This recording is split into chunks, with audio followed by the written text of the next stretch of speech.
Wait here. Lord Commander. Well? The king is not in his tent. Not in his tent? No, sir. Well, it must be somewhere. Have you searched the camp? Yes, sir. I brought the aid you assigned to him. I think the man knows something.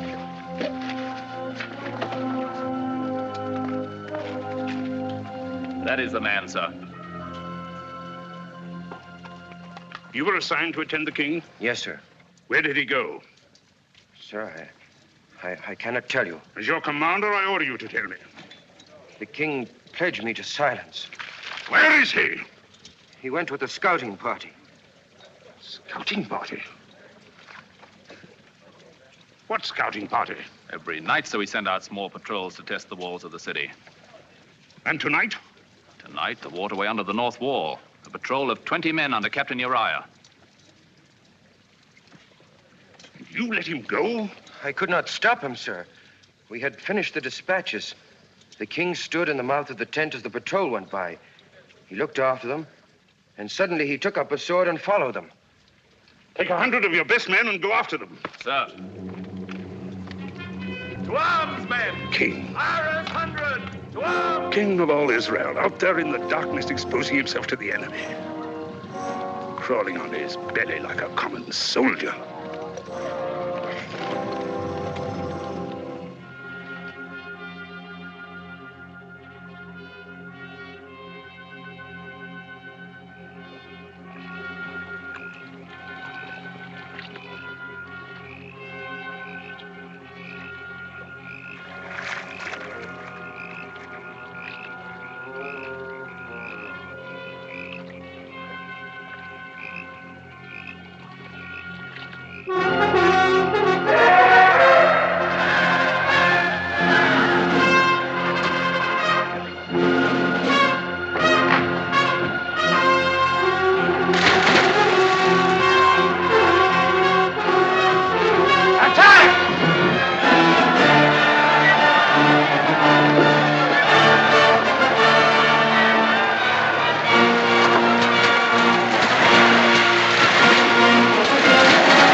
Commander of the army. My order. Yes, I know.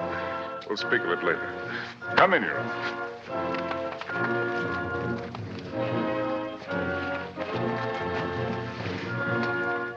I apologize for delaying your supper. Sit down, Uriah. Pour us some wine. Sit down.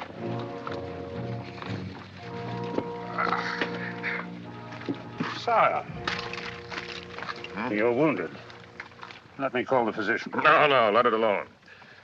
It's a long time since I've shed any blood. It's good to have proof that it still runs in my veins. Sit down, George.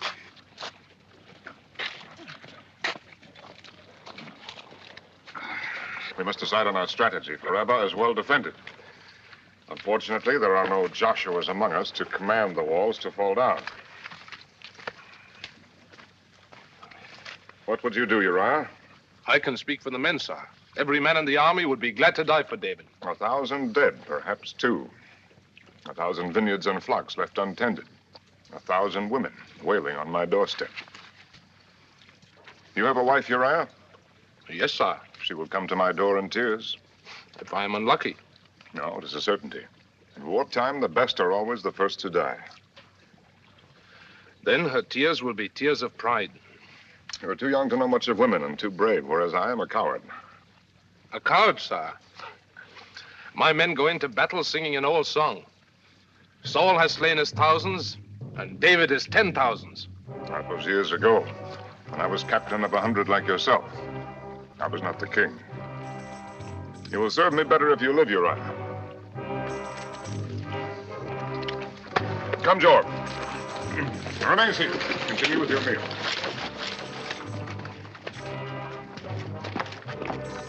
I will return to Jerusalem in the morning.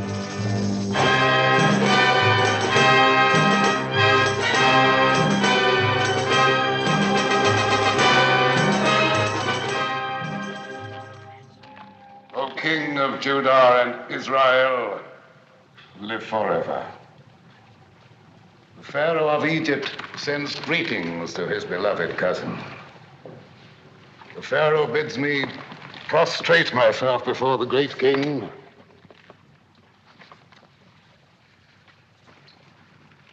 and to present this humble token of Egypt's regard.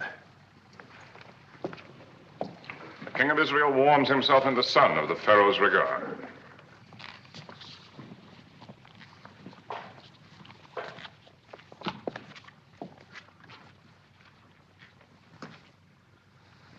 My beloved cousin, the Pharaoh, probably hopes that I'll cut my throat with this. Nathan, the prophet of God.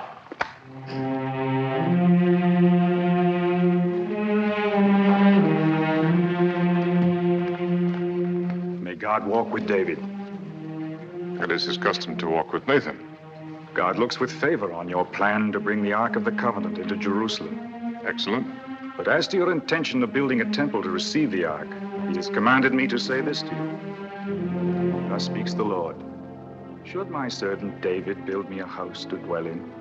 For I have not dwelt in a house since the day I brought the Israelites up out of Egypt, even to this day, but ever lived in a tent. Have I ever, in all these years, demanded that a temple be built for me? Now, therefore, I say to David, I took you from the pasture, from guarding your sheep, to make you shepherd over my people, even over all Israel. Yes, I understand. God sees no need of a temple. Is that it? That is his word. Very well, I leave such decisions to you. To God, sire. Whatever you like. You may take full charge of the arrangements to bring the Ark here from Baal, Judah. My father, will you hear my petition? Amnon, my son, you need not beg for an audience. You promised me, as the heir to Israel, all the vineyards north of the Mount of Olives as far as the borders of Ephraim. Yet you have given the large vineyard on the Gibeon Road to Absalom. Did I? Only last month you said it was mine, yet Amnon claims it. I demand only justice. And what does Absalom demand? Justice, too. Then no matter how I decide, I am unjust. The vineyard belongs to Amnon. Thank you, my father.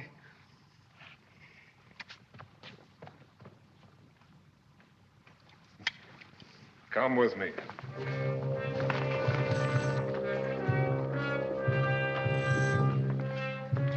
Let's try to understand my problem. Amnon is the heir. He's been anointed.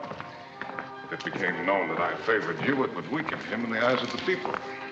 We both know that he needs all the strength that we can give him. We both know he is not fit to be heir. That I cannot help. You could anoint me in his place. Even if I wanted to, I am bound by the law. With our people, the law is everything. It is in their bones. It's only one vineyard, Absalom. I'll give you your choice of my own holdings. I want only what is mine.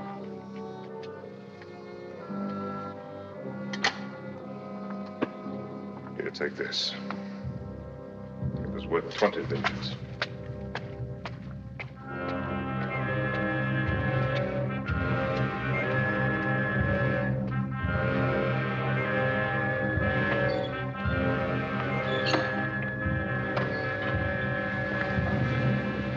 Michael, I did not expect to see you here. Does my presence displease the king? Of course not. You're always welcome. If the sight of me is so welcome, why haven't you come to my chamber since your return? I had much on my mind. Yet you found time to greet your other wives. I was the first. And now I'm the last. If you had been with the others, I would have greeted you too. You remain aloof by your own choice. There was a time when you thought well of my aloofness. I make no objection to it now. Do as you please. How graciously. You give your royal approval. Your sarcasm is wasted. We both know that royalty is a fraud. It was no fraud when my father was king. I've never denied that Saul was every inch a king. And his successor, every inch a fraud. I will not argue with that either. Do you think that hanging his spear on your wall will make you royal? Michael, please. I have messages to read. Oh, I understand. I am dismissed. The shepherd's son is dismissing the daughter of Saul. I am to go and sit with the concubines. They are my wives. And you are my wife. Is that not enough?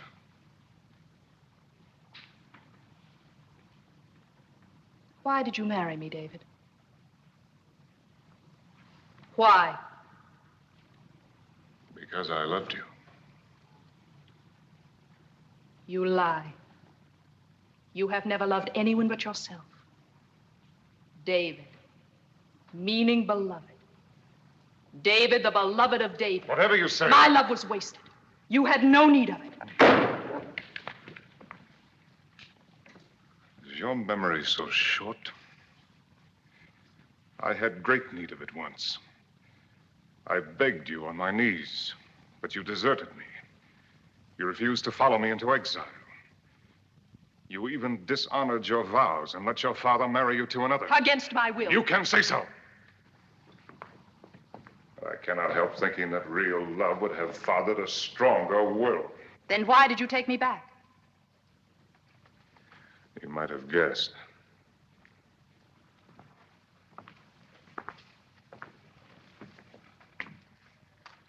Without Saul's daughter at my side, the northern tribes would not have acknowledged me as king. By taking you back, I made Israel one.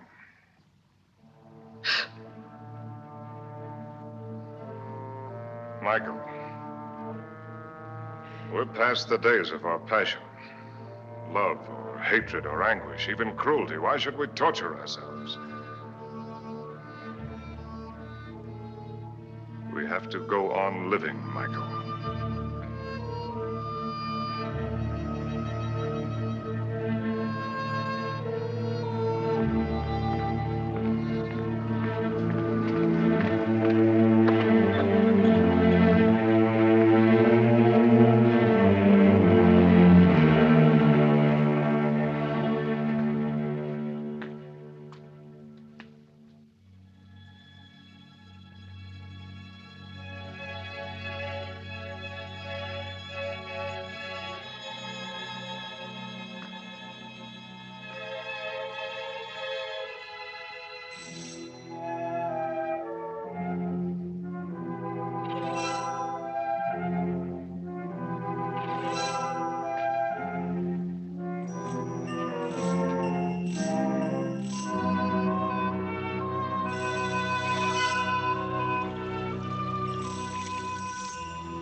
Other side.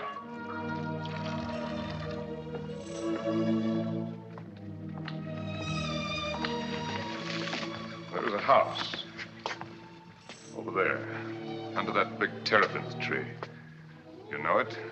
Yes, sir. The house of Uriah the Hittite. Uriah the Hittite. He's a captain with the army. Yes, I know him.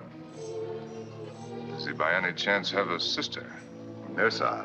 He has a wife. A Hebrew woman of Benjamin called Bathsheba.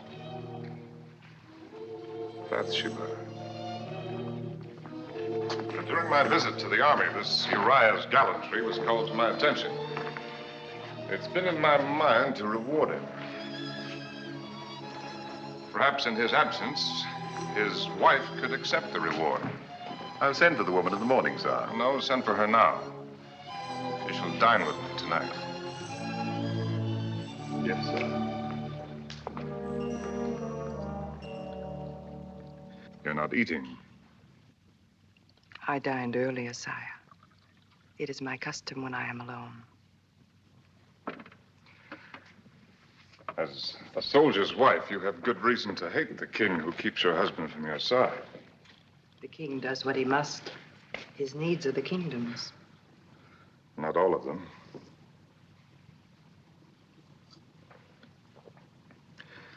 His wine is Phoenician. I find it mellower than ours. It has the blandness of the sea air. Have you ever visited the coast? No, sire. I lived for several years among the Philistines. The cold people like their sea. We Hebrews are of the desert. We breathe its wind and our blood runs hot with it.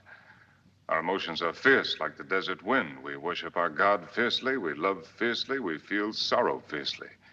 Even the lesser sorrows like the absence of a loved one.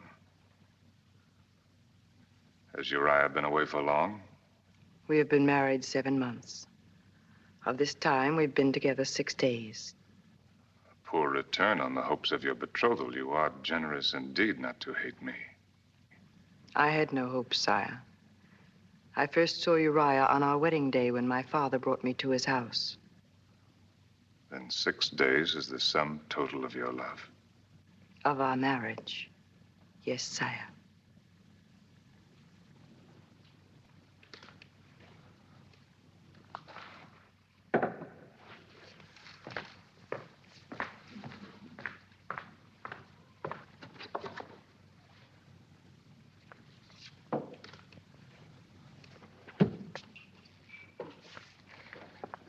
One of the vanities of kings is that they think virtue can be rewarded with a bauble. Our God must laugh at the spectacle of unvirtuous kings, hanging bits of rock and metal on virtuous men.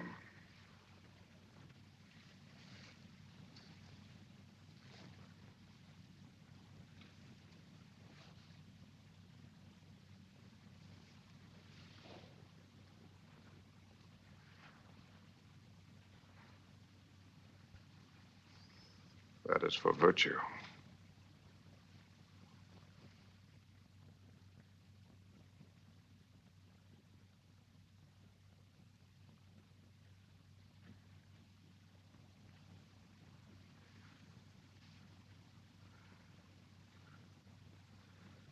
Now you understand why I sent for you.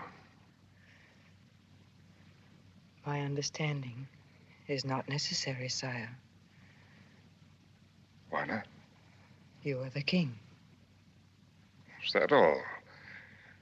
Well, leave the king out of it. Think if any man would be content with such an answer. What other answer can I give, sire? You have sent for me and made known to me your will. What else is there for me to say? In Egypt, that would be enough. There, the Pharaoh has certain rights he can command, but even if I had the right, I've never used my power to take anything by force. All that I have ever had has been given to me. Freely, without restraint. Even Israel, I refused the throne until every elder of every tribe had come to me and begged me to take it. It's been a kind of pride. My pride, never to force myself on anyone. So I said nothing to you until you told me that there is no love in your marriage. Yes, you told me that. And so did Uriah. His dream of glory is his wife in tears. You'd better go.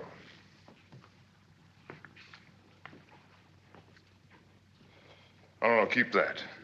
It's only a stone, but you lend it beauty. Uriah is a fool. When I looked on you from my terrace tonight, I knew that every future moment spent away from you would be a moment lost. Yet he's found only 6 days for you in 7 months. The perfume of his beloved is the stink of war. Does he think that a man was made only for the agony of battle? Does he call that manhood? Has he no blood, no heart?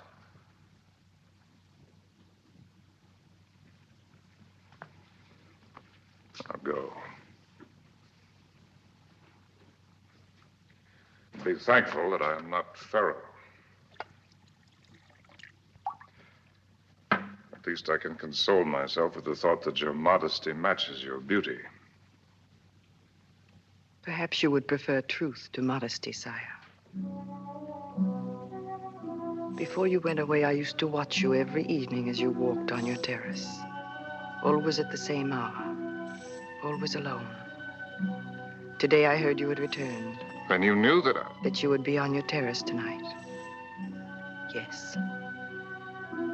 I had heard that never had the king found a woman to please him. I dared to hope that I might be that woman. Why are you telling me this now? Why not before? Because first, I had to know what was in your heart. If the law of Moses is to be broken, David, let us break it in full understanding of what we want from each other.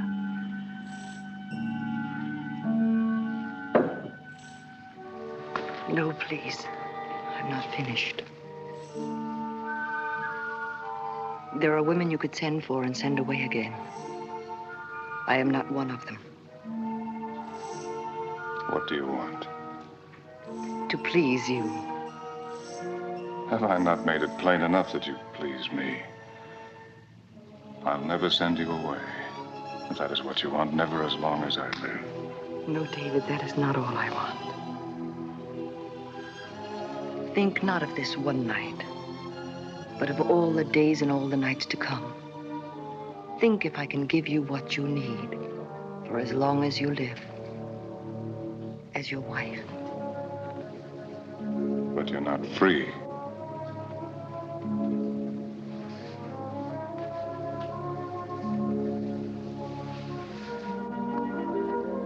If I were free. A king is not supposed to need anything. Only a fool would suppose that. Oh, then. Friendship. I had a friend once, but I destroyed him. The others who call themselves friends, I never see their eyes, only the tops of their heads as they bow to me. Their hands are extended to me, but palms upwards for favors.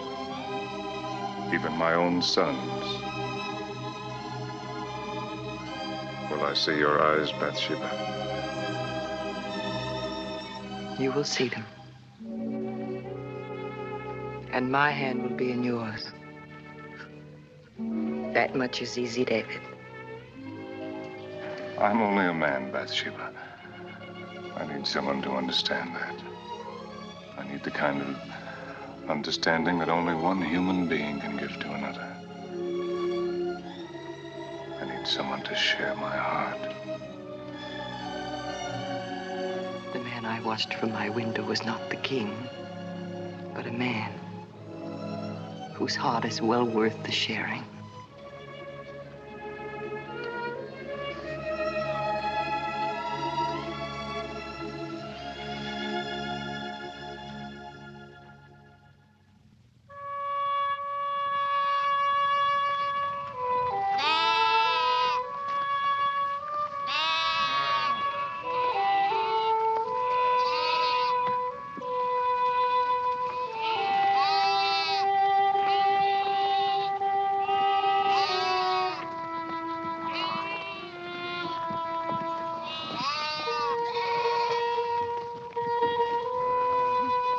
Oh, David!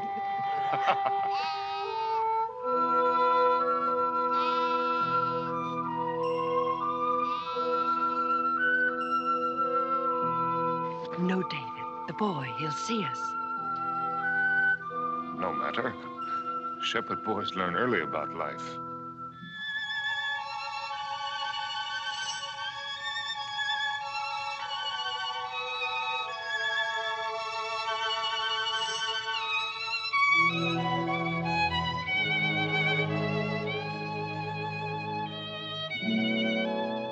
Did you, David? Did I what? Learn about life early. Before I was 12, I knew almost everything there was to know about life. And death. At 12, I'd killed wolves. At 13, a man. Tell me. Not about the killing. Tell me about the boy you were.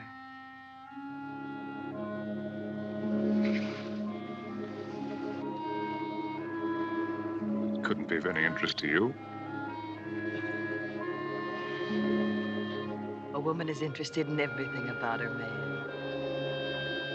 Particularly in what he was before she knew him. Well, there's not much to tell.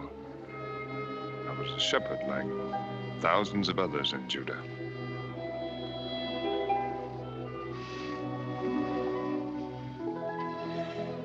You slept out under the stars. Did you dream, David? What did you dream about?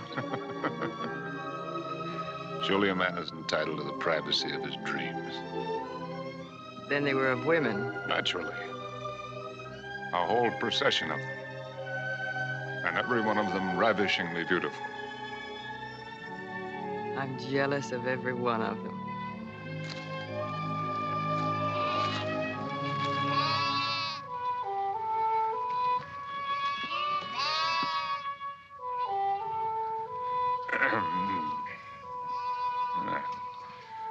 It's been a dry year.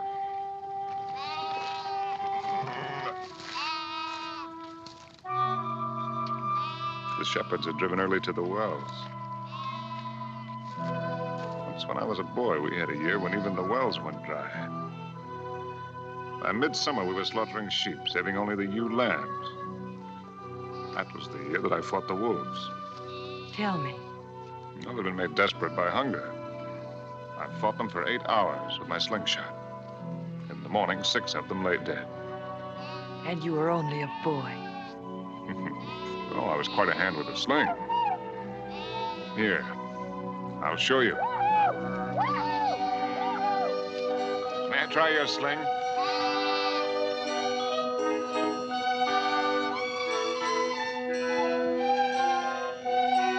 Now that tree. Watch.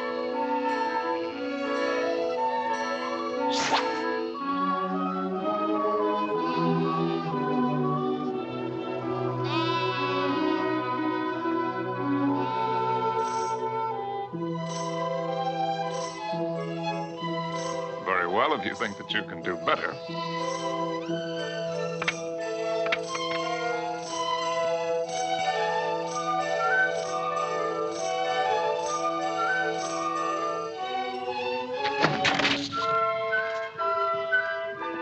Yes.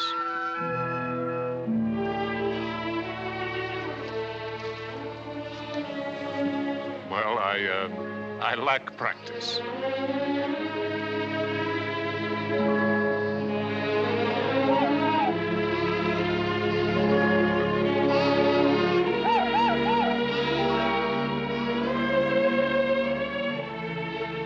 David, did you really kill Goliath? After seeing me with that sling, how could you doubt me? Was he truly as big as they say? Well, I will admit that he grows a little bit bigger every year.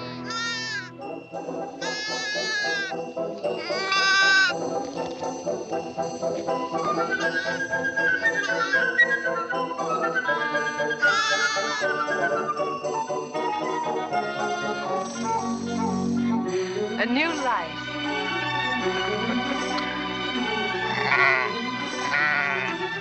Oh, that's his mother. She's caught in the brambles.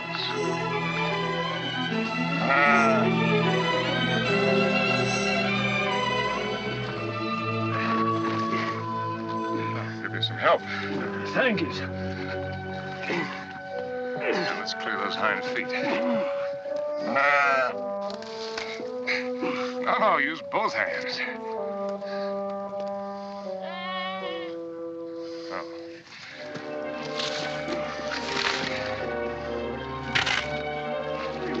There we are.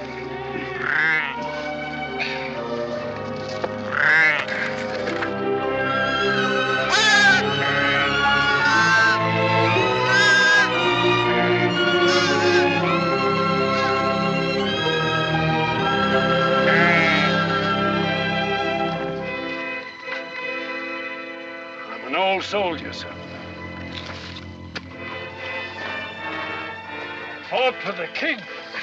David? Not him, sir. For the king. King Saul. It was in his last battle. There, at the Mount of Gilboa. It's peaceful now. Good grazing for the flocks, though we lack rain this year. But that day it rained blood. Yes.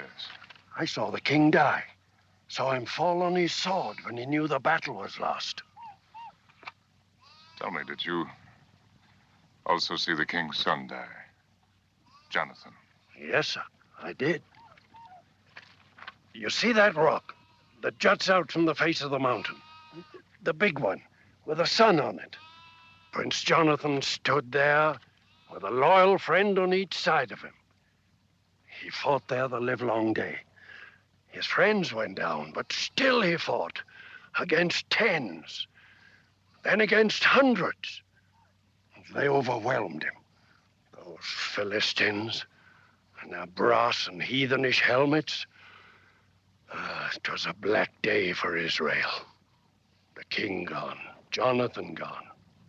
None worthy to take their place. Yet Israel found a king in David. Saul was king. Jonathan should be king today.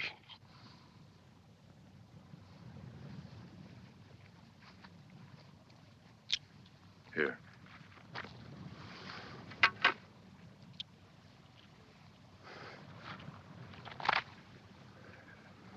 Thank you, sir.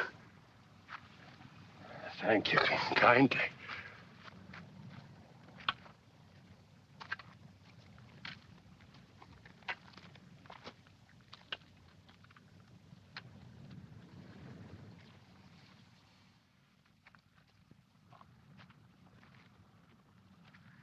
David.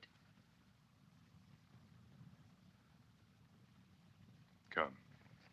It's getting late.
mighty fallen.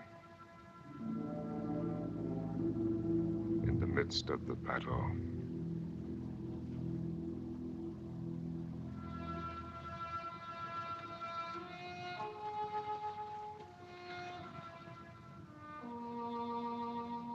Oh, Jonathan. Thou wast slain in thine high places.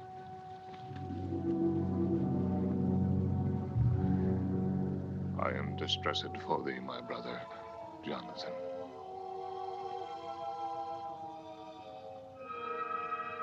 Very pleasant hast thou been unto me. Thy love to me was wonderful, passing the love of women.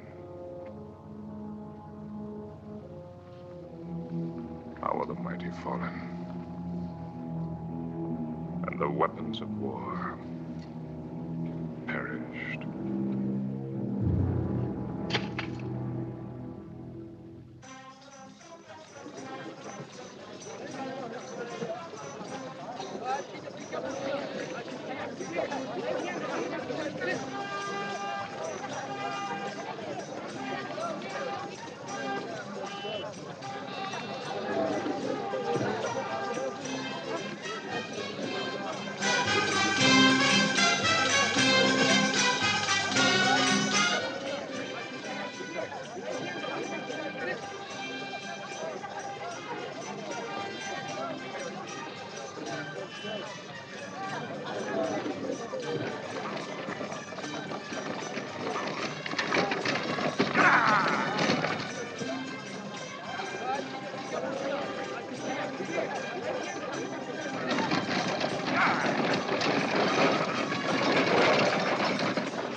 Greetings, Abishai.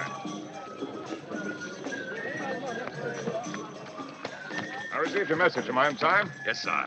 Even now, the caravan approaches Jerusalem.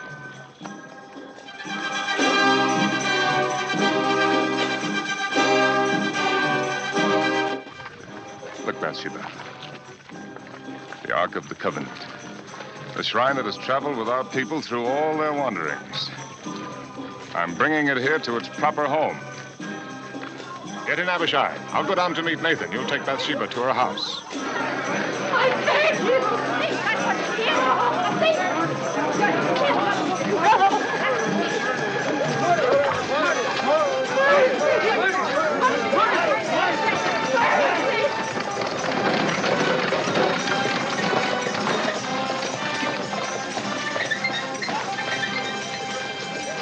Mercy, I beg you. It's for you to cast the first stone.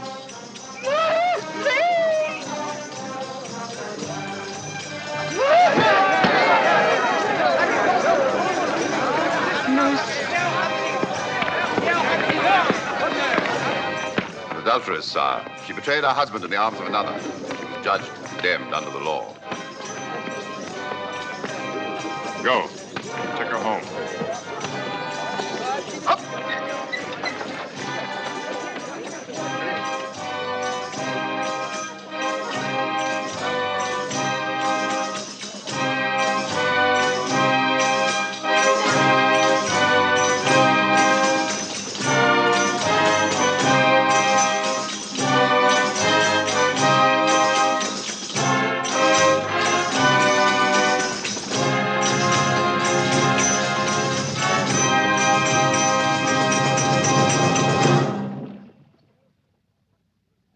Sire. Nathan?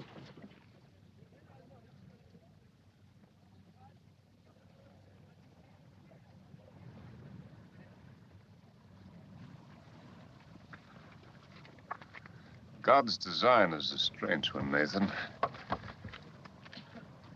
Consider how this box of wood has outlived the flesh that made it, and preserved it and venerated it.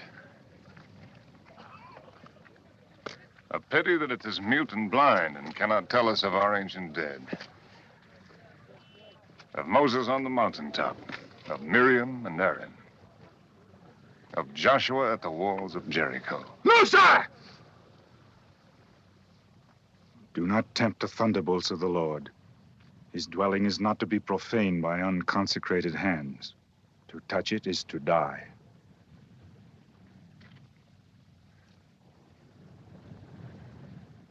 As you say, Nathan.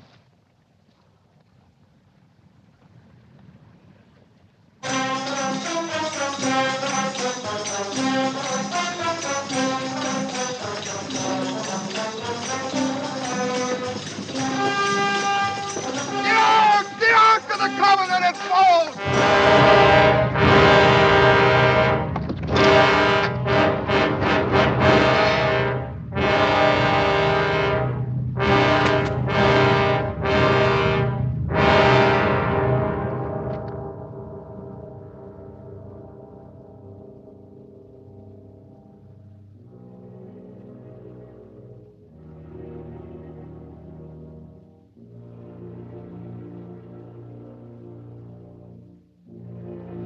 Dead.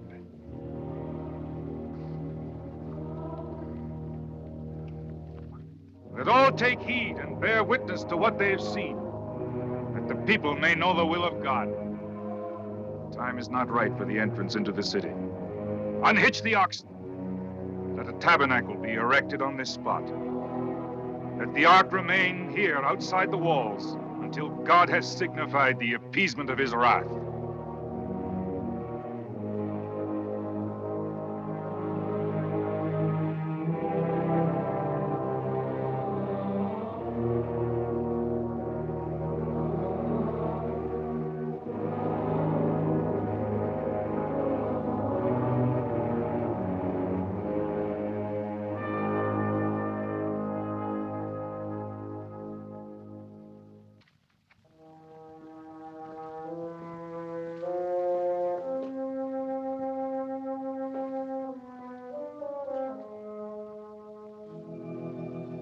David. Bathsheba. You shouldn't have come here. I had no choice. My news would not wait. David, I bring you trouble. Our secret is no longer a secret. Who has learned it? No one yet. But soon all will know who have eyes to see. I'm sure now of what I have feared this past week. I am with child. Beloved.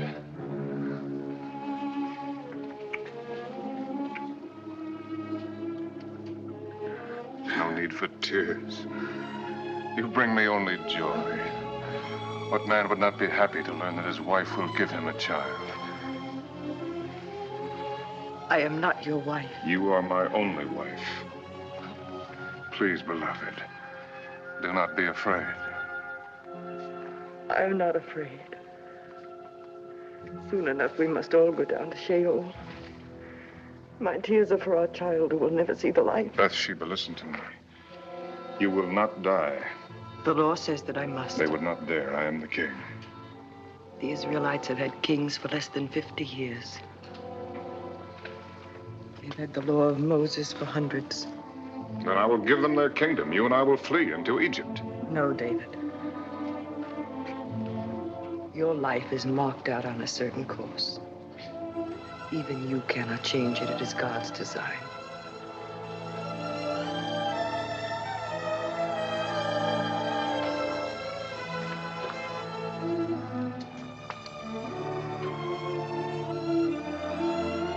There is another answer.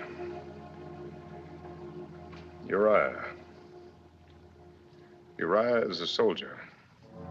Soldiers die every day in battle, and not always by enemy hands. No, David. Even our love could not bear the burden of such a crime. The crime lies in the chance that I was born a Hebrew. In any other nation on earth, Uriah's life would be forfeit. It would be no less a crime.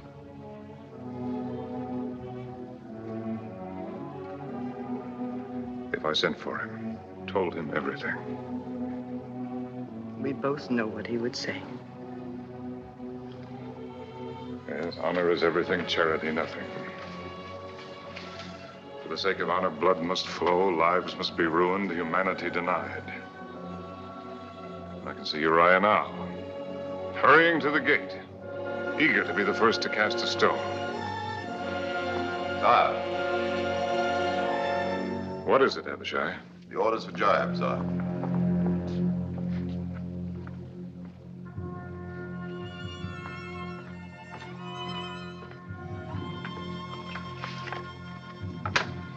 Yes.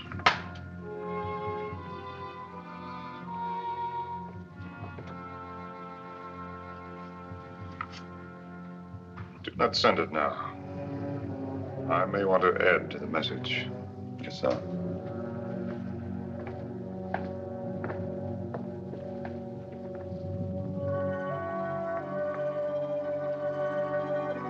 There is another way. Perhaps it will solve nothing. But at least it will gain us time. If Uriah can be made to believe that the child is his, But he has been away almost a year. I will send for him to report on the campaign. He'll be here in Jerusalem one night, perhaps two. You called me your wife. The law calls you his. That is not worthy of you, David. It tears my heart to suggest such a thing. But it is your life, beloved. Your life. It is shameful what you ask. There is no shame too great. No act so vile that I would not commit it. It would save my love.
It is late and our guest must be weary from the road.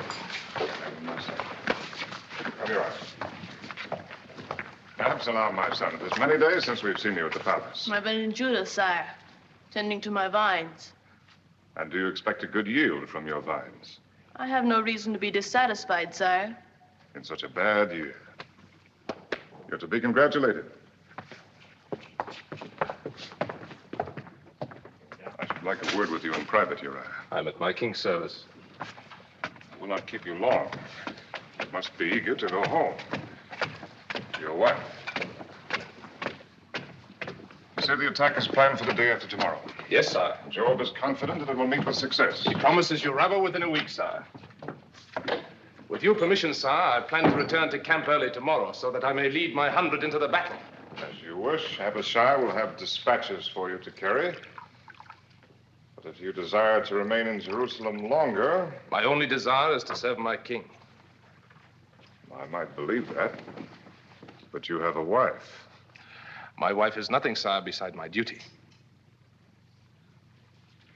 Sit down, Uriah. They say she's very beautiful. As women go.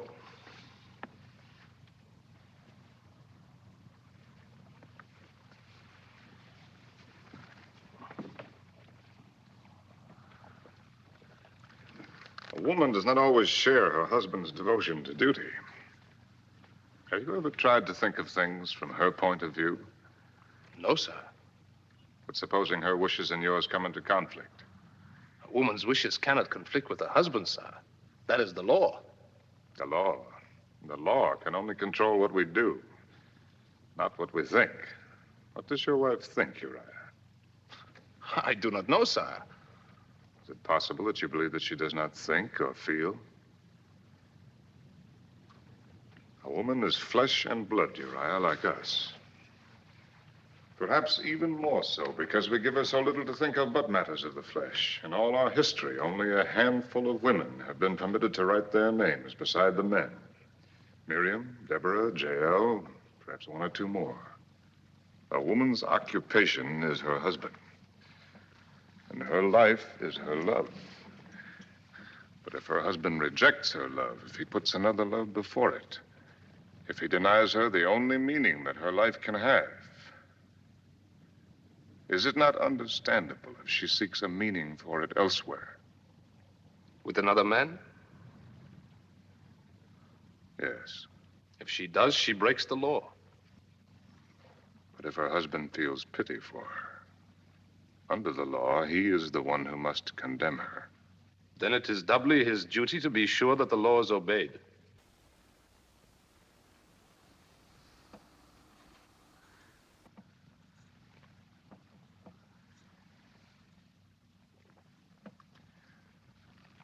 Would you condemn your own wife, Uriah? Bathsheba? But that is not possible. But if it were possible? I would not hesitate to do my duty, sir. You would force her to suffer the most horrible of deaths. Let the mob drive her like a dog through the streets to the city gates.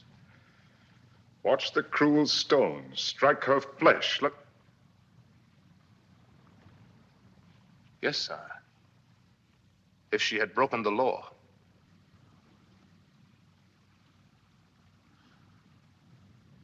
I've kept you too long from your bed. You may go.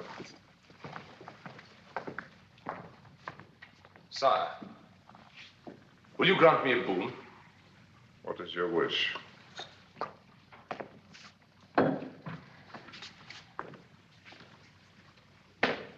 When Abishai prepares the dispatches, let him say this to Joab in your name.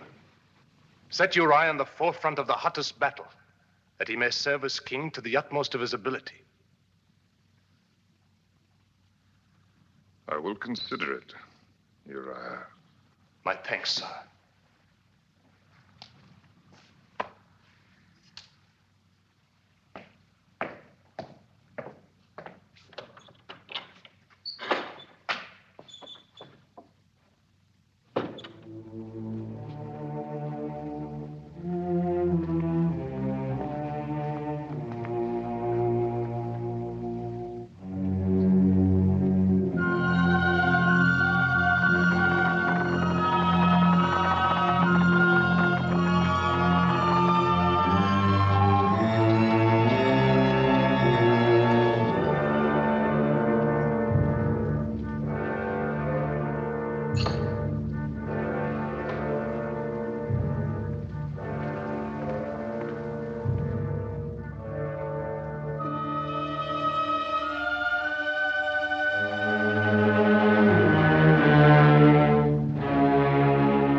are up late, David. So are you. I thought I might be of comfort to my husband. It's a terrible thing to know that your beloved is in the arms of another. Do not trouble to lie. You see, I know your secret. Yours and the Lady Bathsheba's.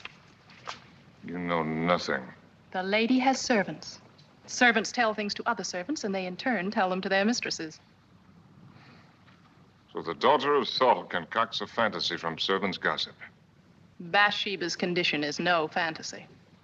And the child she carries is yours. Oh, my husband. I guessed at once why you had sent for Uriah. Only David would have thought of it. A clever trick, worthy of the son of goatherds. Get out. You cannot save Bathsheba now. Your scheme has failed.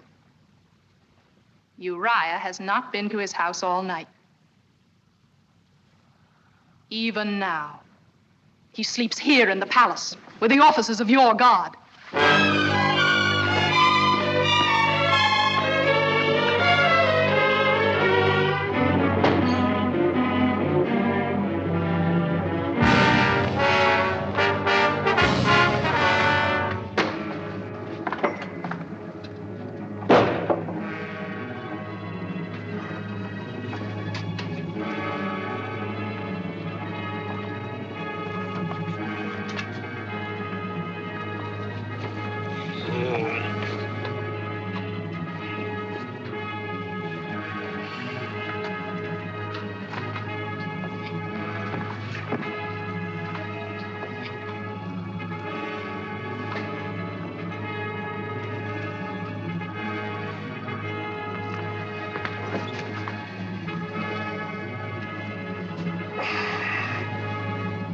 Sire, forgive me. I have slept late. I told you to go home. I ask your pardon, sire. I could not go to my wife. Why not? It's a matter of my own worthiness. Perhaps you will consider this foolish, but when Joab told me I was to come to Jerusalem, I swore an oath on my sword. I swore that while the army still slept in tents, while Rabbah still stood in defiance of God's will, I would deny myself the comforts and the pleasures of my own house. I would keep myself clean for battle as if for entering the tabernacle of the ark. I'm sorry if I have offended my king.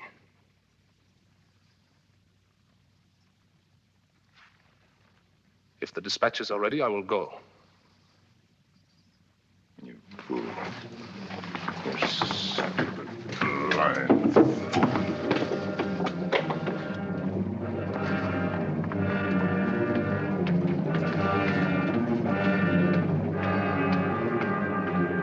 Sire. Dispatches for Joab, sire. Dispatches. Shall I give them to Uriah?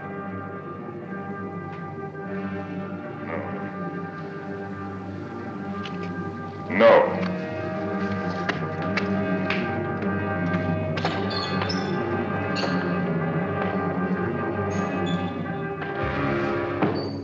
There is an additional order. Set Uriah in the forefront of the hottest battle. It is his own wish, Abishai. Even his own words.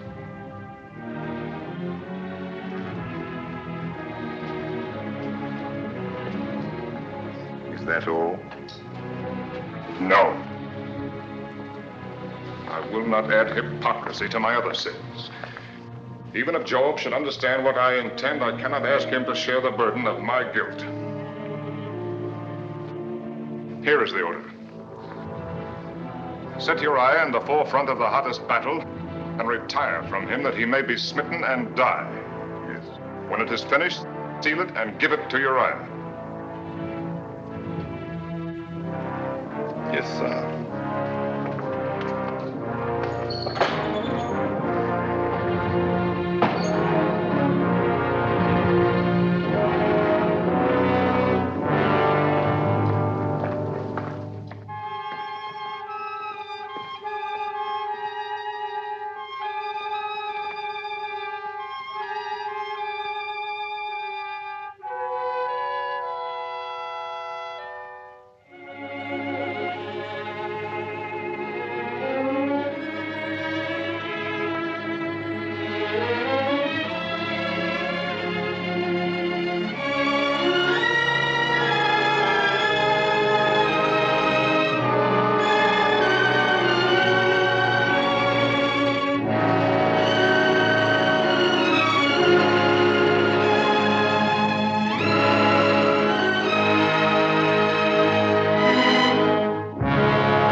bring great news. The walls of Rabbah have been breached. When we left, there was fighting in the streets of the city. Joab bids me urge you to come to Rabbah with all speed to receive the surrender of your enemies.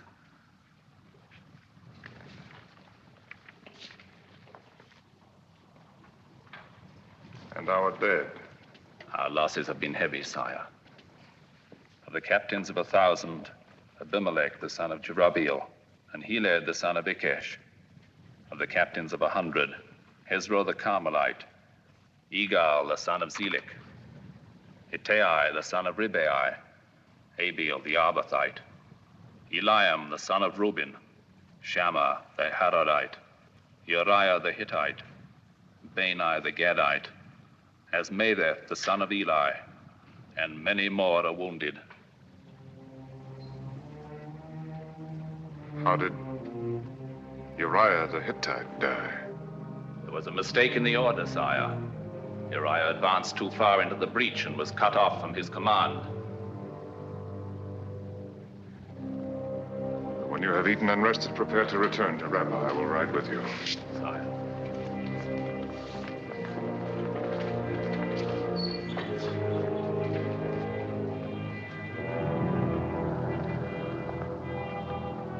Sire, Lady Bathsheba's servant is waiting for your answer.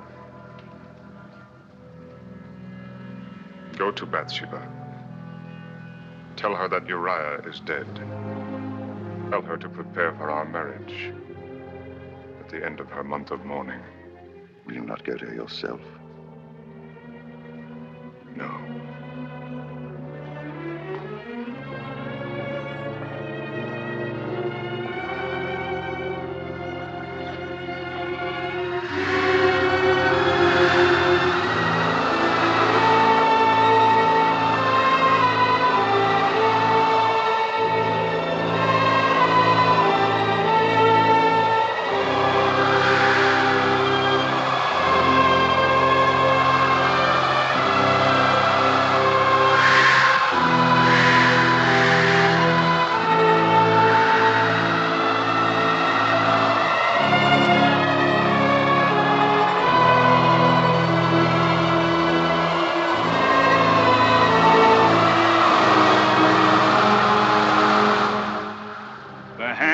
God is heavy on his people. Thus speaks the Lord. I will withhold the rains and cause the fields and vineyards to dry up and the flocks to grow thin. I will waste the land with drought, the people with famine. Yea, I will smite Israel for its sin against me. Woe unto Israel! Woe unto my people who have sinned. What sin, Nathan? The Lord has not vouchsafed to me its nature. But evidently the sin is great, thus to incur his wrath. Does it take so much to make him angry? That soldier who laid hands on the ark, he was only trying to be helpful. It is not for us to question the ways of the Lord. I question nothing. Yet the sun was hot that day. The man had been drinking wine. All were excited when the ark began to fall. Is it not possible that the man might have died naturally from other causes? All causes are of God.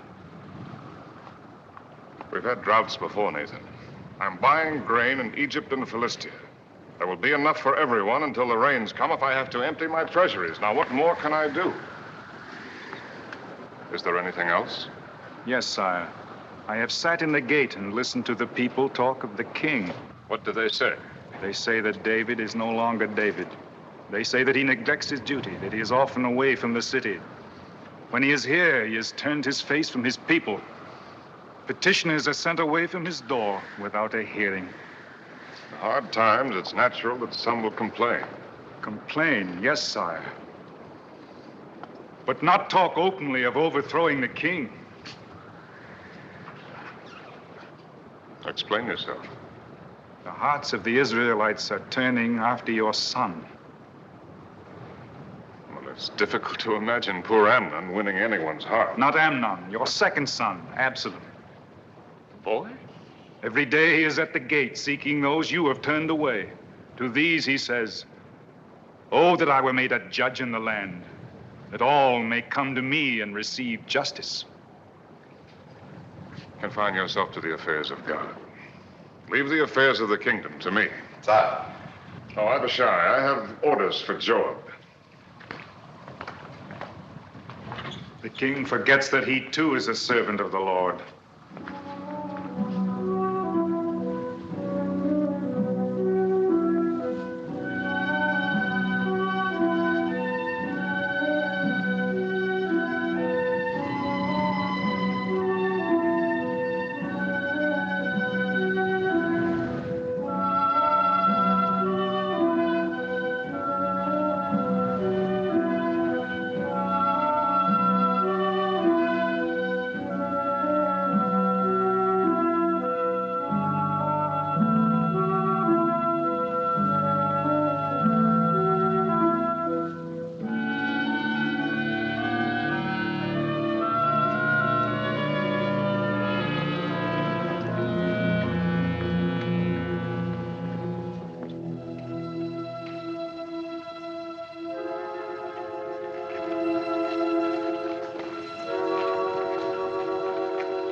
The priests are waiting.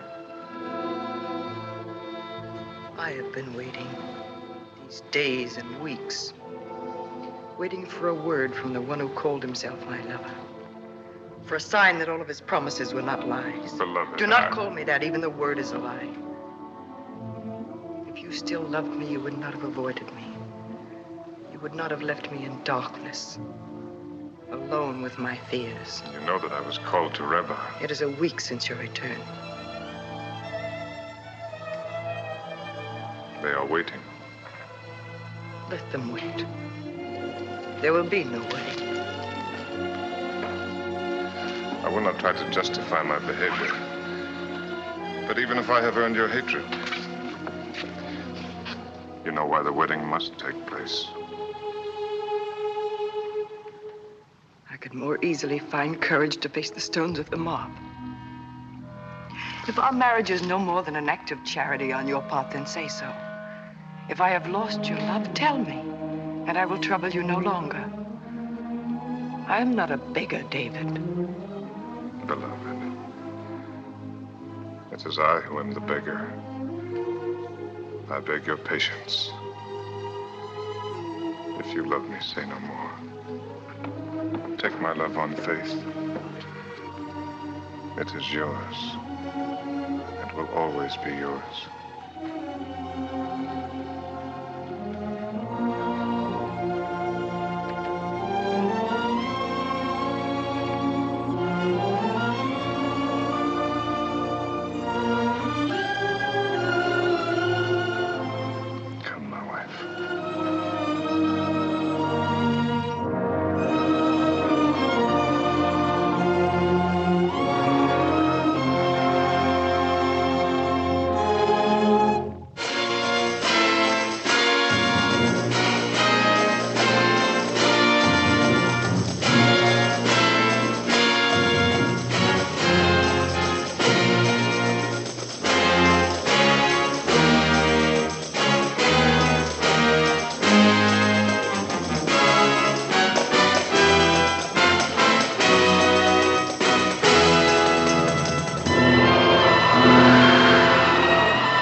My lady, the king should be called if he would again see his son alive.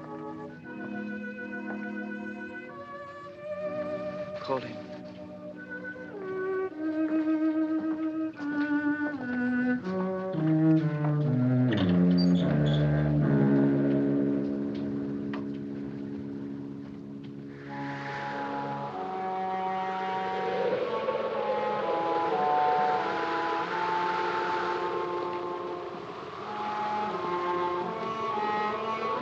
Sire.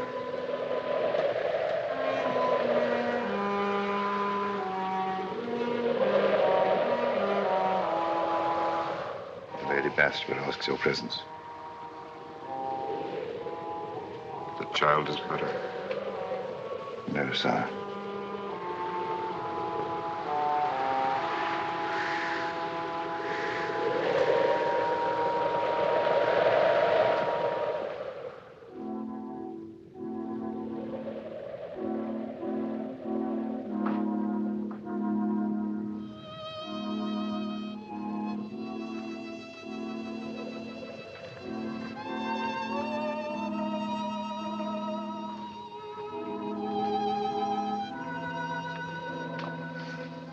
The physicians can do no more. They say he will die. I know. I have known it these 7 days. I have lain in sackcloth on the earth. I have fasted. I have tried to pray. My prayers were only words going out into emptiness. They fell on no ears but my own.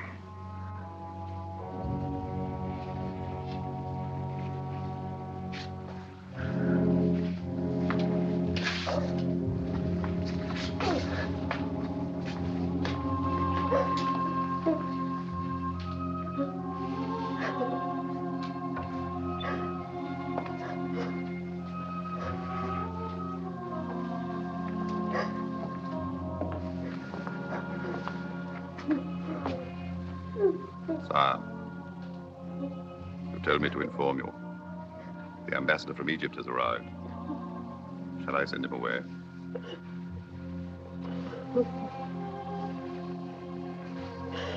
Now I will go down.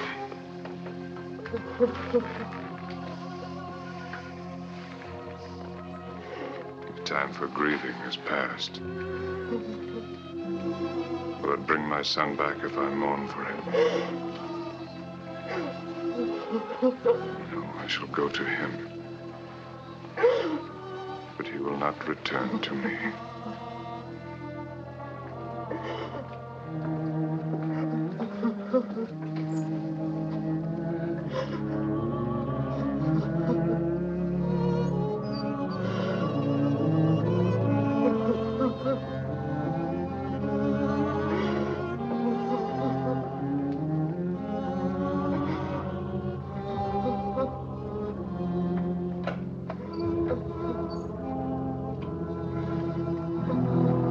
The heart of the Pharaoh bleeds for his cousin and for the people of Israel. But alas, the Pharaoh's storehouses are empty. There is barely enough grain to feed Egypt. The heart of the Pharaoh cannot bleed, for it is bloodless. The storehouses of Egypt are full. My sacred Osiris, I swear to you I speak truth. Dog of Egypt, you lie. And your master lies. This is only what I expected. Charity is not to be found among the virtues of those who make gods of vultures and hyenas. Now go. Nathan, the prophet of God.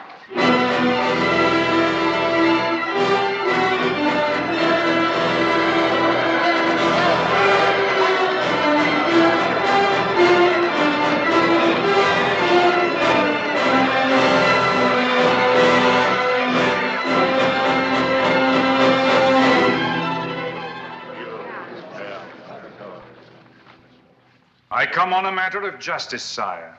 Hear and render judgment.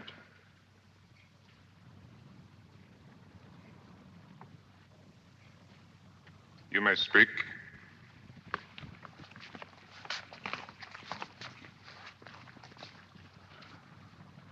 There were two men, one rich and one poor. The rich man owned great flocks and herds. But the poor man had naught but one ewe lamb. He reared it, and it grew up with him and his children. It ate of his food and drank of his cup, and it was like a daughter to him. Now there came a wayfarer to the rich man, asking meat. But the rich man did not take of his own flocks, feed his guest. Instead, he took the poor man's one ewe lamb and slew it and prepared it for the wayfarer. What is your verdict upon this man? He shall restore the lamb sevenfold. The lamb is dead. It cannot be restored. Then the man deserves to die because he had no pity. You are the man.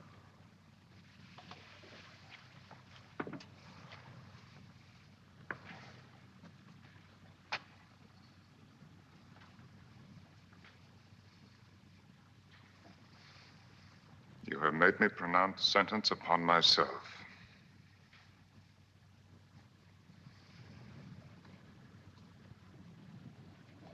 Very well. It is done. And there is no appeal. It is the will of God, and I accept it. Gladly. It is not his will that you should die, David. Worthy or unworthy, you are his anointed. Through Samuel, he chose you to lead his people. Your labors in his behalf are still unfinished. But you cannot escape the punishment of the Lord. I have not escaped it. My son is dead. His justice is still unsatisfied. You have paid for your adultery, but you have also killed. You have taken up the sword and slain your fellow creature for your desire. Now, therefore, the sword shall never depart from your house. You shall know the hatred and ingratitude of your own flesh. Brother shall turn against brother, and son against father. The history of David's house shall be a history written in blood. You tell me nothing new. I am content. Even so, the tally of the Lord is not paid. The woman has been denounced. She also must expiate her sin. She has lost her child. Is that not enough? Bathsheba has sinned, and she must render payment according to the law of Moses. Uriah's death was my act, and mine alone. She was a faithless wife. Faithless only because I made her so. Could she deny the king when I called her? Could she refuse to obey my commands?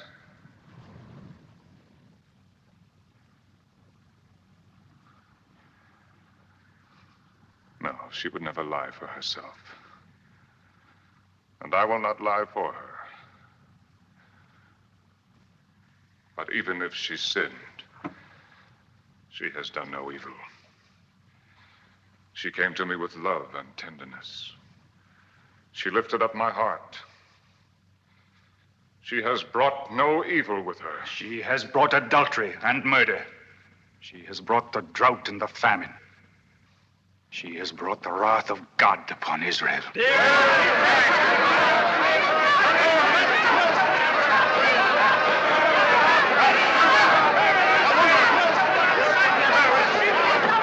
know the law, and so does David. Yes, I know the law. Where are the accusers? Under the law, they must cast the first stone. Where are those who will say that I knew Bathsheba before our marriage?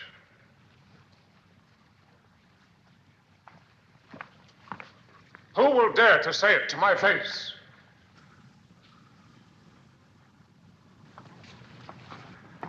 So there are no accusers. You have none.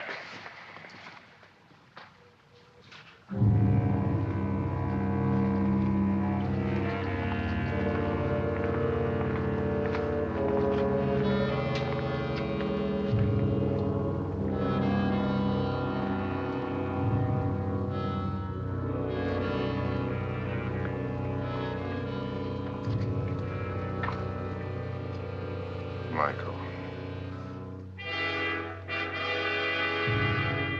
I cannot find it in my heart to blame you for what you do.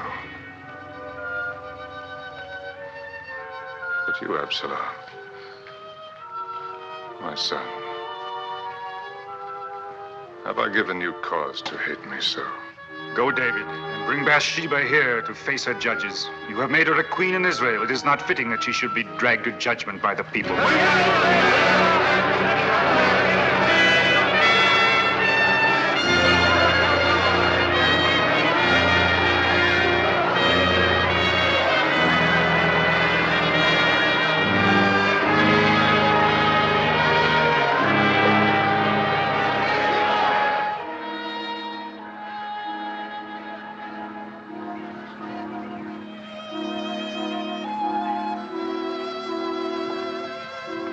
Lady.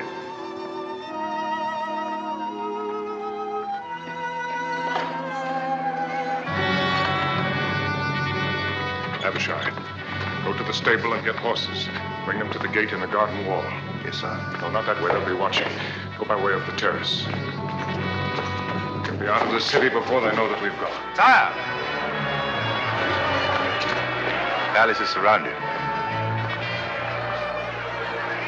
Call the guard. Surely my own bodyguard can be trusted. Go! Go!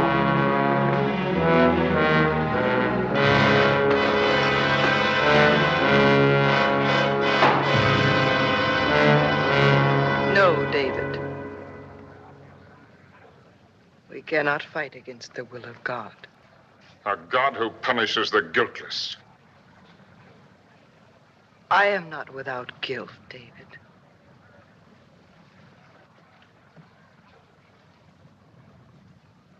Now I know how Uriah died.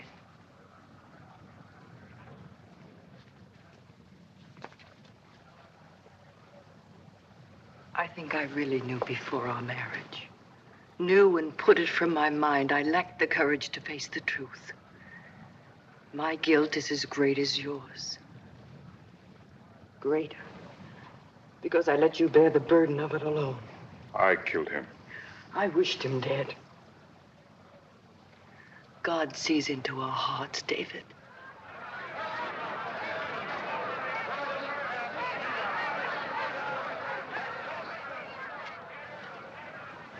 I am ready. Yet I cannot let them take you. I cannot let you die.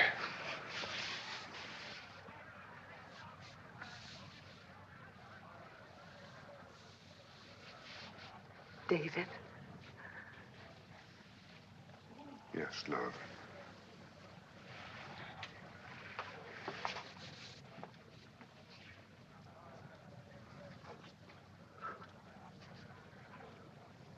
In all our time together, you have never played for me. Something from your boyhood. When you were a shepherd.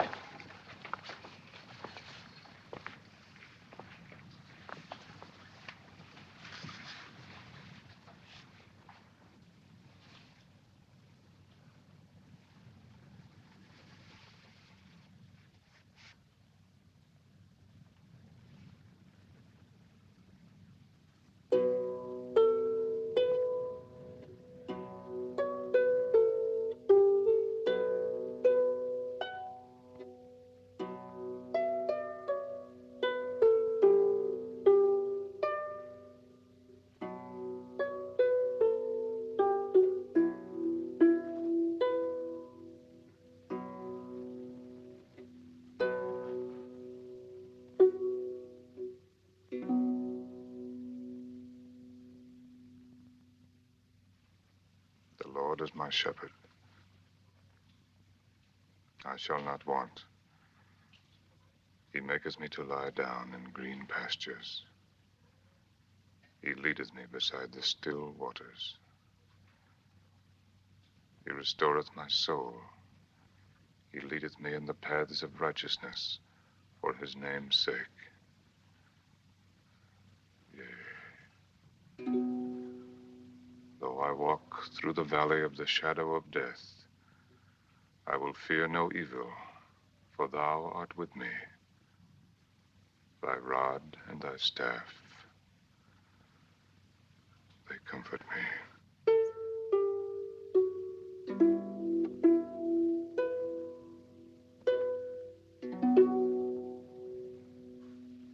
Thou preparest a table before me in the presence of mine enemies.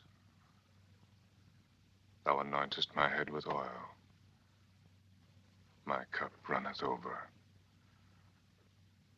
Surely goodness and mercy shall follow me all the days of my life. And I will dwell in the house of the Lord forever.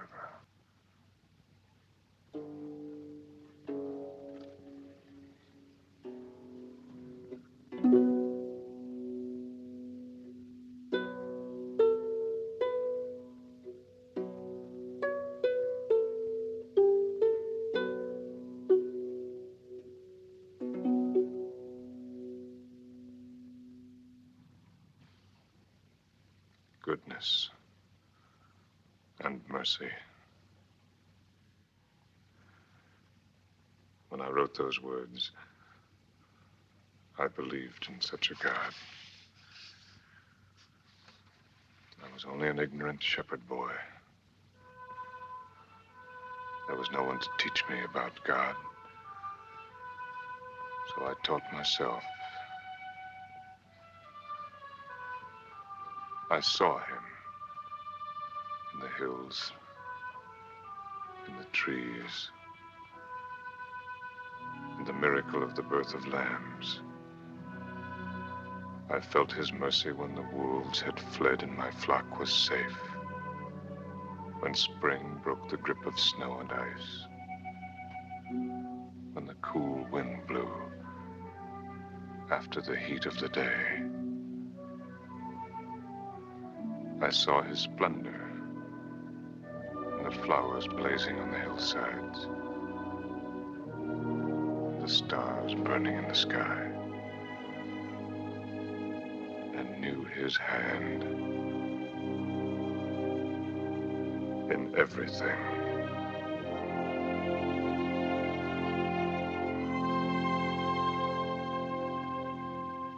Then I wandered from him. When I tried to find him again, I had lost him. Somewhere in Saul's court, or when I roamed the desert in exile, or in the camp of the Philistines. His image paled in the lights of the cities, and his voice was drowned in quarreling and scheming of the ambitious and the mighty. And now Nathan has found him for me. Not the God of my boyhood days, but a God without mercy. A God who thinks only of his justice.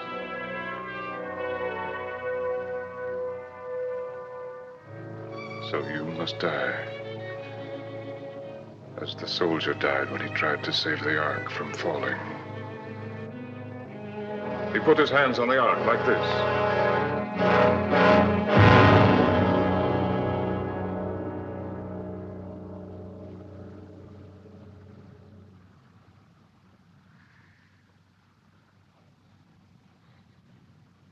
You shall not die.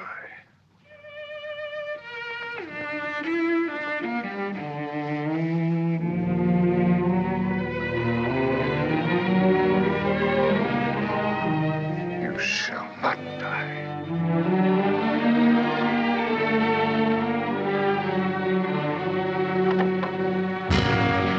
These are all who are willing, sir. It will be enough. Take your stand at this door. If anyone tries to enter, cut him down.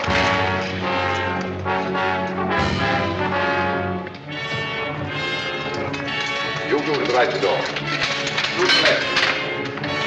Two at the wall. You two at the stairs. You two at the gate here.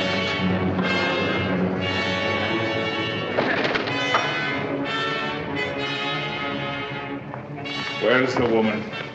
She is not coming.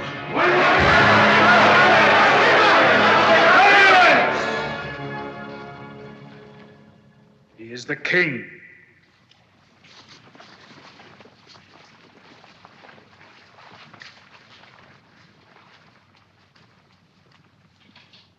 You have heard the word of God. I have heard the word of Nathan. You have told me that God demands justice. That I will believe. But I will not believe that he would condemn a helpless woman for another's crime. Where are you going? To the tabernacle. If God is what you say he is, if this is truly his justice, then let him speak for himself. Will you go to him in anger? He has shown me nothing but anger. He has turned his face from me. It was David who first turned his face from God. Once there was a David who knew how to pray, who sought nothing for himself at the hands of God, who found his strength in faith alone. If that David still lives, his God will not deny him mercy.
Oh, God.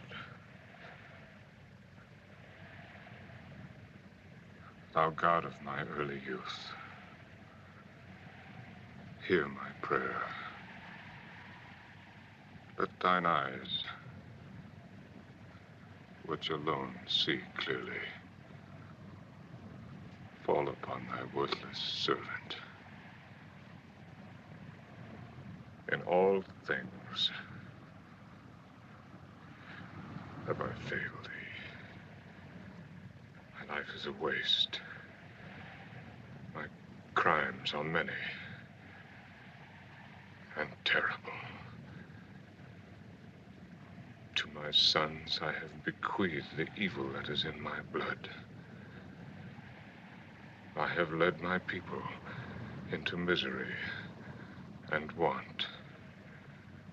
I have used thee with ingratitude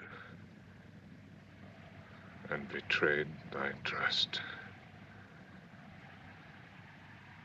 I have been a faithless shepherd. I am dust in the sight of thine eyes. I am less than the meanest creature crawling in the earth. And yet, O God, I am also thy creation. Take not thy Holy Spirit from me. Thy Spirit, which abode with me in the wilderness. I ask nothing for myself, O God. By my sins, I have put myself beyond the compass of thy forgiveness. But lift thine hand from thy people who suffer for my crimes. Forgive them the sin that is not theirs, but mine. Let the land thou gavest their fathers flow once more with thine abundance.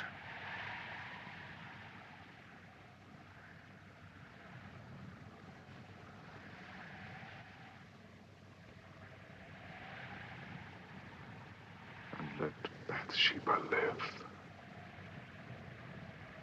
to praise thy name, testify to thy mercy. Show her the loving kindness of thy heart. Cleanse her from sin.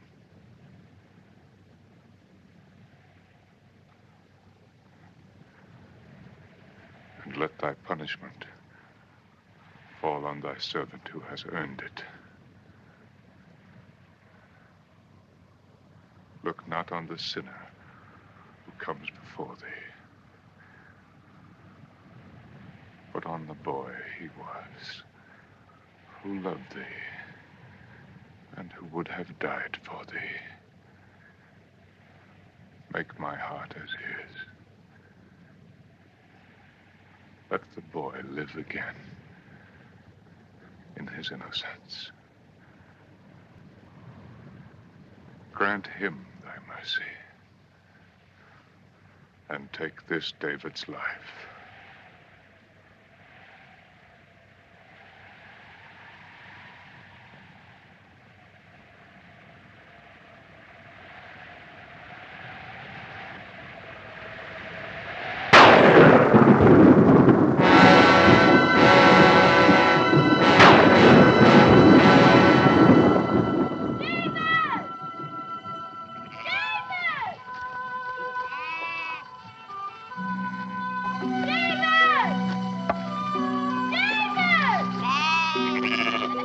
Your father bids you come to his house.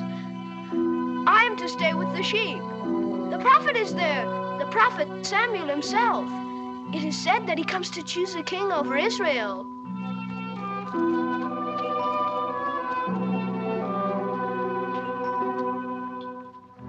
Eliab, Abinadab, Shammah.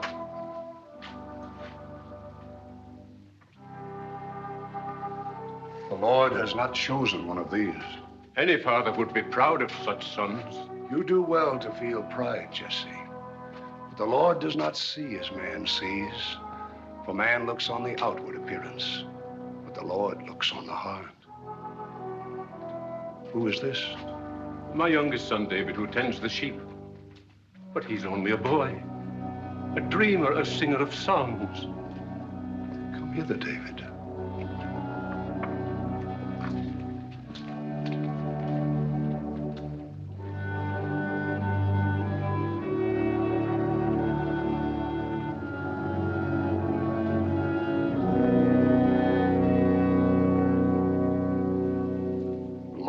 Has chosen.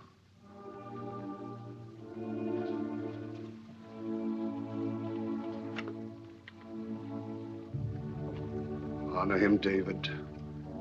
Walk in his light, and you shall serve him as few are permitted to serve.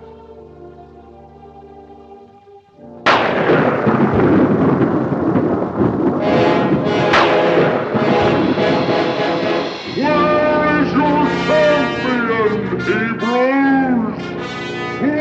will stand forth and face me? It is the giant of Gaza, challenging us to send a champion against him and so decide the battle. Sire, the men have heard his challenge these 40 dawns. They cower like whipped dogs at his voice. Unless he is met, and soon, our cause is lost. And is there no one in the ranks of Israel who dares to meet this man? Sire, if Goliath were only a man, any one of us would go. But he's like no man born of woman. His height is 6 cubits and a span, and his spear is like a weaver's beam. We are dogs indeed to run before one Philistine. Is there no courage in Israel? Sire, courage alone is not enough. No arrow can pierce the giant's armor. No spear can thrust beneath the reach of his arms. He casts his spear 100 long paces. We call ourselves the chosen of the Lord. Are we to let the enemies of God take Israel because we lack a champion? Sire, I will meet Goliath. Who is it that speaks? Come forward.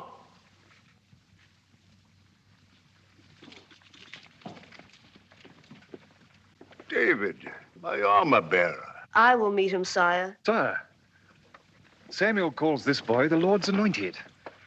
If you let him go down to face the giant, Samuel's prophecy can be proved. Or disproved. David, you may meet Goliath. No, David. Father, he is my friend. Silence, Jonathan. Go, David. With God, David. Is Goliath a dog that you send a boy to meet him? Come closer, little one. Come closer. Come closer, little one. My father, let me go down in David's place. No, Jonathan. Let the Philistine prove the folly of Samuel's prophecy.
No man can ever hope to know the real nature of God, but he has given us a glimpse of his face.